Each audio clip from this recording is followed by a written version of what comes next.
अस्सलाम वालेकुम स्टूडेंट्स, उम्मीद है आप सब खैरियत से होंगे।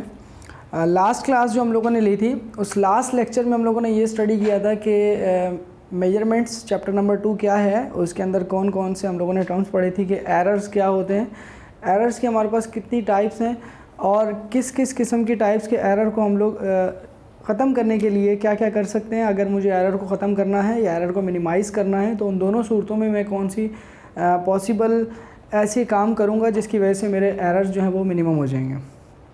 3 टाइप्स हमने एरर की पढ़ी थी और उनकी फिर हम लोगों ने ये भी पढ़ा था कि किस तरीके से मिनिमाइज़ करेंगे। उसके बाद हम लोगों ने ये डिस्कस किया था कि फ़िज़िक्स के अंदर डिफरेंट चीज़ों को कैलकुलेट करने के लिए, उनके मास को, वेट को, टाइम को, डायमेंशंस को वेट करने के लिए हम लोग कौन कौन सी क्वांटिटीज़ इस्तेमाल करते हैं, और जो क्वांटिटीज़ हम लोग इस्तेमाल कर रहे हैं उन क्वांटिटीज़ को हम लोगों ने किस सेक्शन में डाला हुआ है। 2 किस्म के हमारे पास क्वांटिटीज़ हैं। एक वो क्वांटिटीज़ हैं जिनको फाइंड आउट करने के लिए हमें किसी दूसरी क्वांटिटी की हेल्प नहीं लेना पड़ती, इंडिपेंडेंट क्वांटिटीज़ कहलाती हैं, या फिर हम उनको बेसिक क्वांटिटीज़ का नाम देते हैं। उसके बाद दूसरी क्वांटिटीज़ में वो क्वांटिटीज़ शामिल होती हैं जिनको फाइंड आउट करने के लिए हमें बेसिक क्वांटिटीज़ की हेल्प लेना पड़ती है। मींस ये एग्जांपल भी हम लोगों ने की थी कि अगर मुझे किसी भी स्क्वायर का एरिया फाइंड करना है तो स्क्वायर के एरिया को फाइंड करने के लिए मुझे उसकी लेंथ की ज़रूरत पड़ेगी, उसकी साइड की ज़रूरत पड़ेगी। मींस ये कि एक ड्राइव क्वांटिटी को कैलकुलेट करने के लिए हमें बेसिक क्वांटिटी की हेल्प लेना पड़ रही है। तो हम ये कह सकते हैं कि जो ड्राइव क्वांटिटी हैं वो इंडिपेंडेंट नहीं होंगी, वो डिपेंडेंट होंगी ऑन देयर बेसिक क्वांटिटीज़। तो जो कुछ ड्राइव क्वांटिटीज़ हैं हम आज उनको स्टडी करते हैं। हमारे पास टोटल जो बुक में मेंशन है वो 7 ड्राइव क्वांटिटीज़ हैं। ये 7 वो ड्राइव क्वांटिटीज़ हैं जिनको आप लोगों ने कैलकुलेट करने के लिए बेसिक क्वांटिटी की ज़रूरत पड़ेगी। बेसिक क्वांटिटी की ज़रूरत कैसे पड़ेगी उसको हम स्टडी करते हैं। स्पीड जो है फर्स्ट फिज़िकल क्वांटिटी है जो कि ड्राइव के अंदर शामिल है। इसको स्टडी करने के लिए, इसको कैलकुलेट करने के लिए, स्पीड को मालूम करने के लिए हमें डिस्टेंस और टाइम की ज़रूरत पड़ेगी। Speed is a rate of change of distance according to इस डेफिनेशन। इसका फॉर्मूला जो होगा वो होगा डिस्टेंस अपॉन टाइम।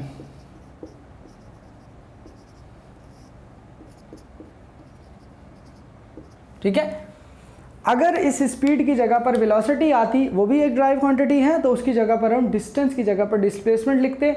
ये क्यों लिखते ये हम इंशाल्लाह अपने नेक्स्ट चैप्टर में स्टडी करेंगे कि स्पीड और वेलोसिटी में क्या डिफरेंस है। बट स्पीड को चूंकि डिस्टेंस अपॉन टाइम दिया गया, distance means length, length is a basic quantity, time it is an also a basic quantity. It means कि अगर मुझे स्पीड को फाइंड आउट करना है तो उसके लिए मुझे डिस्टेंस और टाइम दोनों की हेल्प लेना पड़ेगी, और दोनों बेसिक क्वांटिटीज़ हैं। डिस्टेंस का यूनिट, टाइम का यूनिट हमने पढ़ा था मीटर, और डिस्टेंस का यूनिट मीटर है, टाइम का यूनिट सेकंड है। मीटर पर सेकंड इसको बोल सकेंगे हम लोग। मीटर पर सेकंड क्या है? मीटर पर सेकंड हमारे पास स्पीड का स्टैंडर्ड इंटरनेशनल सिस्टम के अंदर यूनिट है। इसको कुछ बुक्स के अंदर या आप ही की बुक में इसको यूँ भी लिखा जाएगा, मीटर सेकंड इनवर्स। तो इसमें कंफ्यूज होने की ज़रूरत नहीं है। ये वही वाला सेकंड है जो कि नीचे से डिनोमिनेटर से न्यूमरेटर की तरफ आ गया है। अब डिनोमिनेटर में इस s की पावर 1 है, तो कभी भी हम मैथमेटिक्स के रूल के मुताबिक अगर किसी वैल्यू को डिनोमिनेटर से न्यूमरेटर में शिफ्ट करवाएंगे तो उसकी पावर का साइन चेंज करना होगा। आपके पास जो मीटर पर सेकंड लिखा हुआ है, यहाँ पर सेकंड की होल पावर 1 है, लेकिन यहाँ पर नज़र इसलिए नहीं आ रही क्योंकि पावर 1 को हम लोग जनरली नहीं लिखते। अब जब ये पावर नीचे से ऊपर मूव करेगी तो मीटर सेकंड इन्वर्स हो जाएगी, और जब पावर नेगेटिव में होगी तो -1 को लिखना लाजमी है। तो इसको हम मीटर पर सेकंड या मीटर सेकंड इन्वर्स भी कह सकते हैं। ये हमारे पास पहली ड्राइव क्वांटिटी है और इसका यूनिट। उसके बाद सेकंड हमारे पास जो ड्राइव क्वांटिटी है, इसको हम एक्सेलरेशन का नाम देंगे। Acceleration is basically the rate of change of velocity. Means ये कि जो हमारे पास डिस्टेंस पर टाइम आया है, स्पीड आई है, अगर इसको हम दोबारा टाइम से डिवाइड कर देंगे तो हमारे पास एक्सेलरेशन निकल आएगी। और एक्सेलरेशन के यूनिट के लिए ऑब्वियसली सी बात है हम इस मीटर पर सेकंड को अगेन सेकंड से डिवाइड करेंगे। तो इसका मतलब ये है कि इस एक्सेलरेशन का जो यूनिट होगा वो मीटर पर सेकंड स्क्वायर हो जाएगा, और इस मीटर पर सेकंड स्क्वायर को भी हम इस तरीके से लिख सकते हैं। थर्ड हमारे पास वैल्यू है वॉल्यूम की। वॉल्यूम किसी भी क्यूबिक शेप का, क्यूबॉइड शेप का, 3 डायमेंशनल शेप का जो हमारे पास टोटल वॉल्यूम आता है उसको कैलकुलेट करने के लिए हम उसकी लेंथ, ब्रेथ और हाइट 3 चीज़ों की हम हेल्प ले रहे हैं और ये तीनों की तीनों बेसिक्स हैं। तो length, volume which can be formulated as length multiply by breadth multiply by height. अब यहाँ पर लेंथ का यूनिट भी मीटर है ड्यू टू डिस्टेंस, ब्रेथ भी एक डिस्टेंस है, इसका भी यूनिट मीटर होगा, हाइट भी एक डिस्टेंस है, इसका भी यूनिट मीटर होगा। तो हम वॉल्यूम का जो कंबाइंड यूनिट होगा वो क्यूबिक मीटर लिख देंगे, क्यूबिक मीटर या फिर मीटर क्यूब, ये दोनों सूरतें हैं वॉल्यूम के यूनिट को लिखने की स्टैंडर्ड सिस्टम के अंदर। फोर्स भी एक फिजिकल क्वांटिटी है, लेकिन ये ड्राइव में इसलिए आ रही है क्योंकि force is equal to mass and acceleration. तो इसका मतलब कि फोर्स को हासिल करने के लिए आपको एक बेसिक क्वांटिटी की ज़रूरत पड़ रही है और इस बेसिक क्वांटिटी के साथ आपको एक दूसरी ड्राइव क्वांटिटी की ज़रूरत पड़ रही है। तो जो फोर्स है वो जनरली एक बेसिक क्वांटिटी नहीं है, ये 2 से 3 क्वांटिटीज़ को मिलाकर बनाई जा रही है, इसलिए हम इसको भी ड्राइव क्वांटिटी ही कहेंगे।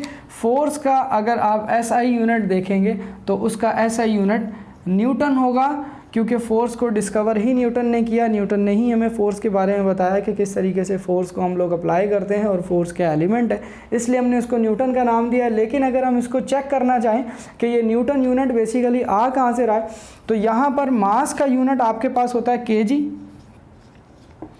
और एक्सेलरेशन का यूनिट आपने ऊपर लिखा है मीटर पर सेकेंड स्क्वायर। तो बेसिकली इसका जो यूनिट है वो किलोग्राम मीटर पर सेकंड स्क्वायर है, लेकिन हम इसको कंबाइनली न्यूटन का नाम देंगे। Pressure is another physical quantity, ये भी हमारे पास 2 एलिमेंट से मिलकर बन रही है, जिसमें पहला एलिमेंट है pressure is equal to force upon area. इसका फॉर्मूला होगा फोर्स अपॉन एरिया।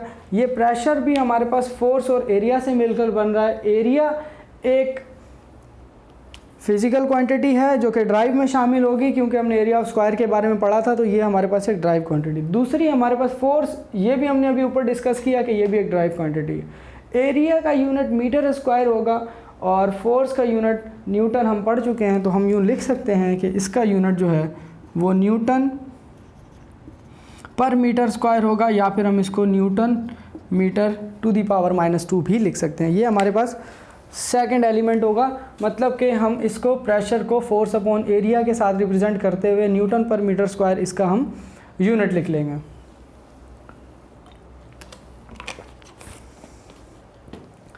इसके बाद नेक्स्ट हमारे पास फिजिकल क्वांटिटी है वर्क। What is work? किसी भी ऑब्जेक्ट पर फोर्स लगाएं और फोर्स लगाने के बाद वो ऑब्जेक्ट कोई डिस्टेंस कवर करे, इट मीन्स के वर्क हो रहा है। किसी भी ऑब्जेक्ट को अगर हम फोर्स लगाएं और फोर्स लगाने के बाद वो ऑब्जेक्ट डिस्टेंस कवर करे, तो इसका मतलब कि काम हो रहा है, work is said to be done. तो हम यूँ कह सकते हैं कि वर्क को फाइंड आउट करने के लिए हमें एक तो फोर्स की ज़रूरत है, और फोर्स को इन अ स्पेसिफाइड डायरेक्शन लगाना है, मीन्स हमें डिस्प्लेसमेंट की भी ज़रूरत है या डिस्टेंस की ज़रूरत है। तो हम ये कह सकते हैं कि work is equal to W equals to Fs, force into displacement. It is a dot product of force and displacement. अब इसमें फोर्स ऑलरेडी एक फिजिकल क्वांटिटी है जो कि ड्राइव में शामिल हुई है, डिस्प्लेसमेंट भी एक फिजिकल क्वांटिटी है, तो हम इसको कह सकते हैं कि वर्क का जो हमारे पास यूनिट होगा वो न्यूटन मीटर होगा। S length unit metre, F force unit newton, तो इसका यूनिट क्या हो गया? Newton metre. न्यूटन मीटर भी लिख सकते हैं, लेकिन जिस तरीके से हम लोगों ने फोर्स को एक कंबाइंड यूनिट न्यूटन का नाम दिया, सिमिलरली यहाँ पर हम वर्क को भी एक यूनिट का नाम देंगे जो होगा जूल। तो जब हम SI सिस्टम के अंदर बात करेंगे तो SI सिस्टम के अंदर हम न्यूटन मीटर इसका यूनिट नहीं पढ़ेंगे, बल्कि हम इसका यूनिट जो पढ़ेंगे वो होगा जूल। उसके बाद हमारे पास लास्ट क्वांटिटी बचती है चार्ज। चार्ज क्या है? बेसिकली ये एक इलेक्ट्रिक चार्ज की बात हो रही है। तो चार्ज का यूनिट हमारे पास होगा कूलम्स, और चार्ज को हम लोग कूलम्स की जगह पर एम्पेयर इनटू सेकंड्स भी लिख सकते हैं। एक सेकंड में कितना करंट फ्लो हो रहा है, the amount of current flows in 1 second, उसको हम चार्ज का नाम देते हैं। कि किसी भी पाथ में से, किसी भी सर्किट में से, किसी भी कनेक्शन में से हमारे पास 1 सेकंड के अंदर जो करंट पास हो रहा है, the amount of current passes in a unit time, that is termed to be a charge। तो चार्ज का हमारे पास जो SI सिस्टम के अंदर यूनिट होगा, चार्ज को हम Q से रिप्रेजेंट करेंगे और इसका जो SI यूनिट होगा वो होगा कूलम्स। इसको हम कैपिटल C से रिप्रेजेंट करेंगे। इसको हम एम्पेयर इनटू सेकंड्स भी बोल सकते हैं। अब यहाँ पर आपको नज़र आ रहा है एम्पेयर यूनिट जो था वो करंट का था, हम लोगों ने पढ़ा था। इलेक्ट्रिक चार्ज का या इलेक्ट्रिक करंट का यूनिट हमने बेसिक में पढ़ा था, एम्पेयर था, और टाइम का यूनिट सेकंड था। तो बेसिकली करंट और टाइम, ये वो क्वांटिटीज़ हैं जो कि हमें बता रही हैं चार्ज के बारे में। तो ये दोनों की दोनों बेसिक क्वांटिटीज़ हैं और ये दोनों की दोनों बेसिक क्वांटिटीज़ मिलकर एक ड्राइव क्वांटिटी को इंट्रोड्यूस करवा रही हैं, इसलिए हमने चार्ज को ड्राइव क्वांटिटी के अंदर रखा। ये तो हमारे पास हो गई ड्राइव क्वांटिटीज़। अब इन ड्राइव क्वांटिटीज़ के बाद कुछ बातें आपको हाईलाइट कर देते हैं ताकि हमारा ये चैप्टर ख़त्म हो जाए। इस चैप्टर को ख़त्म करने से पहले कुछ यूनिट कन्वर्जन्स हैं कि आपको अगर कोई भी एलिमेंट अपने SI यूनिट में नहीं दिया गया होगा तो उसको आपने उसके SI यूनिट में कन्वर्ट करना होगा। फॉर एग्जांपल टाइम की बात करते हैं तो टाइम का जो SI यूनिट है हमारे पास वो सेकंड्स है। टाइम का SI यूनिट सेकंड है, लेकिन अगर आपके पास टाइम सेकंड्स में नहीं होगा, सेकंड्स के अलावा अगर आपके पास टाइम किसी और यूनिट में गिवन होगा तो उसको आपने कन्वर्ट करना होगा सेकंड में। फॉर एग्जांपल मैं बात करता हूँ कि हमारे पास एक टाइम की वैल्यू है 20 मिनट्स। तो मिनट्स भी टाइम का यूनिट है, लेकिन ये इसका SI यूनिट नहीं है। तो इसको हमने SI यूनिट में कन्वर्ट करने के लिए हमें इसकी बेसिक चेक करनी पड़ेगी कि 1 मिनट के अंदर कितने सेकंड होंगे। तो हम ये जानते हैं कि 1 मिनट के अंदर 60 सेकंड्स होंगे। तो यहाँ पर हम अपने यूनिट को डिक्रीज़ करना चाह रहे हैं, हम अपने यूनिट को मिनट से सेकंड में लेके जाना चाह रहे हैं, यूनिट को छोटा कर रहे हैं। तो यूनिट को छोटा करने के लिए यूनिट से पहले जो हमारे पास वैल्यू मौजूद है जिसको हम मैग्नीट्यूड का नाम देते हैं, हमें इस मैग्नीट्यूड को बढ़ाना होगा। यूनिट को छोटा करने के लिए मैग्नीट्यूड को इस तरीके से बढ़ाएंगे कि हम अपने मैग्नीट्यूड को मल्टीप्लाई कर देंगे इसकी यूनिट वैल्यू से, यानी 60 से। तो आपके पास आंसर आ जाएगा 1200 सेकेंड्स। यूनिट कन्वर्जन में ये बात जहन में रखनी है कि हमेशा जब भी हमें यूनिट को कन्वर्ट करना है तो हमें ये मालूम होना चाहिए कि हम छोटे यूनिट से बड़े यूनिट की जानिब जा रहे हैं या बड़े यूनिट से छोटे यूनिट की जानिब जा रहे हैं। क्योंकि जनरली होता ये है कि किसी भी रिलेशन के अंदर अगर आपके पास एक बड़ा यूनिट लिखा हुआ, मीन्स हम एक जनरल एग्जाम्पल लेते हैं, 1 किलोमीटर इक्वल्स टू 1000 मीटर्स। अब इन दोनों में अगर आप यूनिट की बात करेंगे तो ये वैल्यू मैग्नीट्यूड की है और ये वैल्यू यूनिट की है। सिमिलरली यहाँ पर भी ये वाली वैल्यू मैग्नीट्यूड की है और ये वाली वैल्यू यूनिट की है। तो हम यहाँ पर देख रहे हैं कि इस रिलेशन के अंदर यूनिट जो है वो आपका लेफ़्ट हैंड साइड पर बड़ा है। किलोमीटर बड़ा यूनिट है एज़ कम्पेयर टू मीटर, लेकिन अगर यूनिट मीटर छोटा है तो मीटर के साथ जो मैग्नीट्यूड लिखा हुआ वो बहुत बड़ा है। तो हम ये कह सकते हैं कि अगर हमें किसी बड़े यूनिट को कन्वर्ट करना है छोटे यूनिट में, इट मीन्स हमें उसके मैग्नीट्यूड को बढ़ाना पड़ेगा। यहाँ पर इसका मैग्नीट्यूड 1 था तो 1 से इसका मैग्नीट्यूड 1000 हो गया, मीन्स हमने मैग्नीट्यूड को इंक्रीज़ किया। मैग्नीट्यूड को इंक्रीज़ करने के लिए हमें मल्टीप्लाई करना पड़ता है और मैग्नीट्यूड को डिक्रीज़ करने के लिए हमें डिवाइड करना पड़ता है। तो ये बात आप अपने जहन में बिठा लें कि कभी भी हमें किसी छोटे यूनिट से बड़े यूनिट में जाना होगा या बड़े यूनिट से छोटे यूनिट में जाना होगा तो हम क्या करेंगे,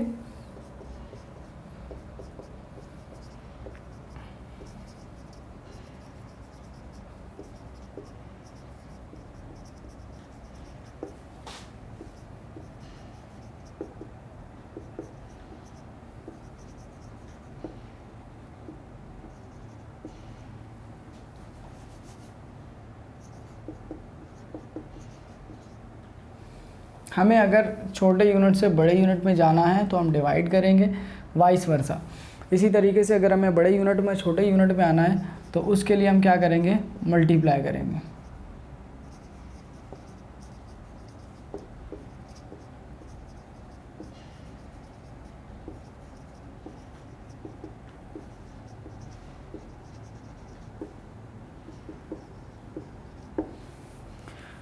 एग्जाम्पल से बात क्लियर करते हैं कि हमारे पास एक एग्जाम्पल आ गई है 4 किलोमीटर्स। अब यहाँ पर आपके पास किलो मीन्स 1000, ये आपके पास सफिक्सेस हैं, इन सफिक्सेस को आपने जहन में रखना है कि किलो मीन्स 1000।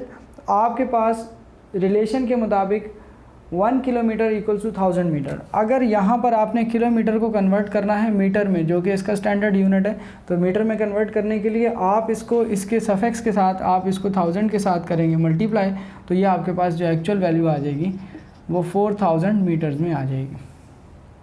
अगर हम स्केल की बात करें, क्योंकि हमारे पास लेंथ का यूनिट ज़्यादा इस्तेमाल होता है, अगर हम स्केल की बात करते हैं तो स्केल में अगर हम यहाँ सेंटर में आपका स्टैंडर्ड यूनिट रख लेते हैं मीटर, तो मीटर से लेकर आगे आप अगर किलोमीटर की जानिब जाएंगे तो यहाँ पर आपको 1000 डिवीजन्स मिलेंगी, तब जाकर आप किलोमीटर में पहुँच जाएंगे। सिमिलरली अगर आप पीछे आते हैं, यहाँ से पीछे अगर आप डेसीमीटर की जानिब आते हैं तो डेसीमीटर तक आने के लिए आपको 10 डिवीजन्स चाहिए, और डेसीमीटर से दोबारा पीछे अगर आपने आना है सेंटीमीटर में, तो सेंटीमीटर तक आने के लिए दोबारा आपको 10 डिवीजन्स चाहिए, और सेंटीमीटर से अगर आप पीछे आ जाते हैं मिलीमीटर में, तो मिलीमीटर के लिए दोबारा आपको 10 डिवीजन्स चाहिए। ठीक है, मीटर से 10 डिवीजन्स डिक्रीज़ करेंगे तो आप डेसीमीटर पर पहुंच जाएंगे, दोबारा से 10 यूनिट्स डिक्रीज़ करेंगे तो आप यहाँ पर सेंटीमीटर पर पहुँच जाएंगे, और यहाँ पर दोबारा से आपने 10 डिवीजन डिक्रीज़ करने के बाद मिलीमीटर में आ जाएंगे। तो हम ये कह सकते हैं कि 1 मीटर जो होगा वो 10 डेसीमीटर्स के बराबर होगा,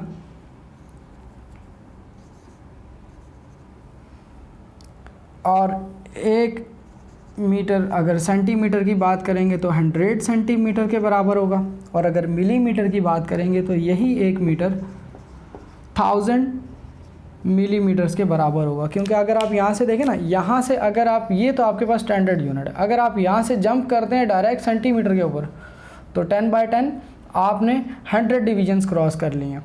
इसी तरीके से अगर आप यहाँ से जंप करते हैं डायरेक्ट मिलीमीटर के ऊपर तो आपने 10/10 आपने 1000 डिवीजन्स क्रॉस किए हैं। तो हम ये कह सकते हैं, अब यहाँ पर आपको क्लियर हो रही है मीटर और मिलीमीटर में अगर आप जज करना चाह रहे हैं कि कौन सा यूनिट छोटा है, तो आप दोनों में से देख लीजिए मैग्नीट्यूड किसका बड़ा है। यहाँ पर आपके पास मिलीमीटर के साथ बड़ी वैल्यू लिखी हुई है as compare to metre, it means millimetre is a smaller unit. तो आपको अगर मीटर से मिलीमीटर में जाना होगा, बड़े यूनिट से छोटे यूनिट में जाना होगा, तो आप मल्टीप्लाई करेंगे 1000 से। सिमिलरली अगर आपको मिलीमीटर से मीटर में आना है तो आप इसी वैल्यू से डिवाइड कर देंगे। एग्जाम्पल लेते हैं, आपके पास है 8 मीटर और आपको इस 8 मीटर को कन्वर्ट करना है सेंटीमीटर में, तो आप यहाँ पे लिख लेंगे 8 multiply by 100 equals to 800 centimetre. ठीक है, और उसके बाद अगर हम टाइम ड्यूरेशन की बात करें,